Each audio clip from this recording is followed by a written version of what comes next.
हनुमान के मुख से लंका का यह विशद वर्णन सुनकर रामचंद्र बोले, हनुमान, तुमने भयानक राक्षस रावण की जिस लंकापुरी का वर्णन किया है उसे मैं शीघ्र ही नष्ट कर डालूंगा। सुग्रीव, अभी विजय नामक मुहूर्त है और इस मुहूर्त में प्रस्थान करना अत्यंत उपयुक्त है। अतः तुम तत्काल प्रस्थान की तैयारी करो। आज उत्तरा फाल्गुनी नामक नक्षत्र है। कल चंद्रमा का हस्त नक्षत्र से योग होगा। इसलिए हे सुग्रीव, हम लोगों का आज ही सारी सेनाओं के साथ यात्रा आरंभ कर देना ही उचित है। इस समय जो शकुन प्रकट हो रहे हैं उन्हें देखकर यह विश्वास होता है कि मैं अवश्य ही रावण का वध करके जनकनंदिनी सीता को ले आऊंगा। रघुनाथ जी के वचन सुनकर महापराक्रमी वानर शिरोमणि सुग्रीव ने वानर सेनापतियों को यथोचित आज्ञा दी और समस्त महाबली वानरगण अपनी गुफाओं और शिखरों से शीघ्र ही निकलकर उछलते कूदते हुए चलने लगे। उनमें से कुछ वानर उस सेना की रक्षा के लिए उछलते कूदते चारों ओर चक्कर लगाते थे, कुछ मार्ग शोधन के लिए कूदते फांदते आगे बढ़ते जाते थे, कुछ वानर मेघों के समान गरजती, कुछ सिंहों के समान दहाड़ते और कुछ किलकारियां भरते हुए दक्षिण दिशा की ओर अग्रसर हो रहे थे। इस प्रकार से लाखों और करोड़ों वानर आगे आगे श्री रामचंद्र, लक्ष्मण और सुग्रीव को लेकर जय जयकार करते हुए सागर तट की ओर चल पड़े। श्री रामचंद्र की जय और रावण की क्षय की घोषणाओं से दसों दिशाएं गूंजने लगी। कुछ वानर बारी बारी से दोनों भाइयों को अपनी पीठ पर चढ़ाए लिए जा रहे थे। उनको अपनी अपनी पीठ पर चढ़ाने के लिए वे एक दूसरे से प्रतिस्पर्धा करने लगे। उनकी तीव्र गति के कारण समस्त वातावरण धूलिधूसरित हो रहा था। अंबर धूमिल हो गया था और आकाश में चमकता हुआ सूर्य भी फीका पड़ गया था।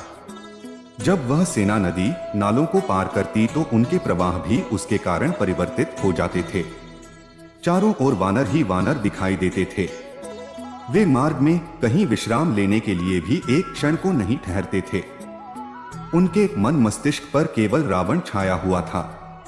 वे सोचते थे कि कब लंका पहुंचें और कब राक्षसों का संहार करें।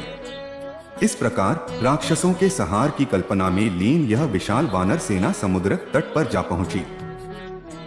सागर के तट पर एक स्वच्छ शिला पर बैठ राम सुग्रीव से बोले, हे सुग्रीव, हम सागर के तट तक तो पहुंच गए। अब यहाँ मन में फिर वही चिंता उत्पन्न हो गई कि इस विशाल सागर को कैसे पार किया जाए। अपनी सेना की छावनी यहीं डालकर हमें इस समुद्र को पार करने का उपाय सोचना चाहिए।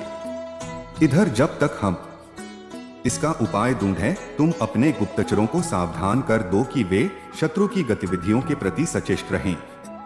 कोई वानर अपने छावनी से बिना कारण बाहर भी न जाए, क्योंकि इस क्षेत्र में लंकेश के गुप्तचर अवश्य सक्रिय होंगे। रामचंद्र जी के निर्देशानुसार समुद्र तट पर छावनी डाल दी गई।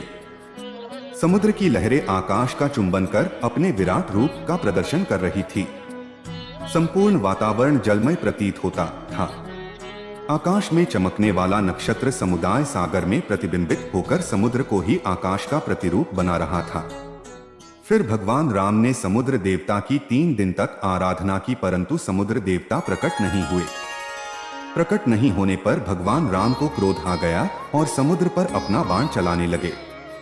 तब समुद्र देवता प्रकट होते हैं और भगवान राम को समझाने लगते हैं कि यह सब आपके द्वारा ही बनाए गए नियम हैं, अब इसे आप तोड़ोगे तो संसार तबाह हो जाएगा।